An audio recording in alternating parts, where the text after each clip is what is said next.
गुलाबी साड़ी आनी लाली लाल लाल। দীর্ঘ ৭ বছরের অপেক্ষার অবসান ঘটিয়ে বড় পর্দায় ফিরেই বক্স অফিসে ঝড় তুলেছে বলিউডের জনপ্রিয় কমেডি ফ্র্যাঞ্চাইজি ধামাল। গত ১০ জুলাই বিশ্বজুড়ে মুক্তি পেয়েছে এই সিরিজের চতুর্থ কিস্তি Dhamaal 4।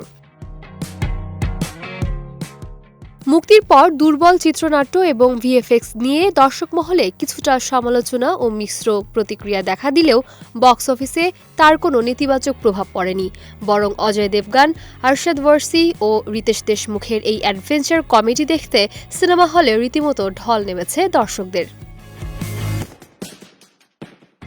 Box office tracking website স্যাকনিলকের তথ্য অনুযায়ী মুক্তির প্রথম দিনে প্রায় ১১,০০০ শো থেকে ধামাল 4 কেবল ভারতেই ২২.৫ কোটি রুপি আয় করেছে, যার ফলে প্রথম দিনে বিশ্বব্যাপী সিনেমাটির মোট গ্রস কালেকশন দাঁড়িয়েছে প্রায় ৪৪ কোটি রুপি।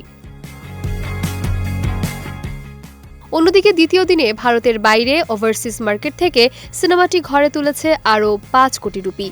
এতে করে সিনেমাটির মোট বিদেশি গ্রস কালেকশন দাঁড়িয়েছে ১০ কোটি রুপিতে। সব মিলিয়ে মাত্র ২ দিনেই বিশ্বব্যাপী ধামাল 4 এর মোট গ্রস বক্স অফিস কালেকশন দাঁড়িয়েছে প্রায় ৫৪ কোটি রুপি। ২০০৭ সালে শুরু হওয়া ধামাল ফ্র্যাঞ্চাইজিটির ব্যাপক জনপ্রিয়তার পর ২০১১ সালে ডাবল ধামাল এবং ২০১৯ সালে টোটাল ধামাল মুক্তি পায়।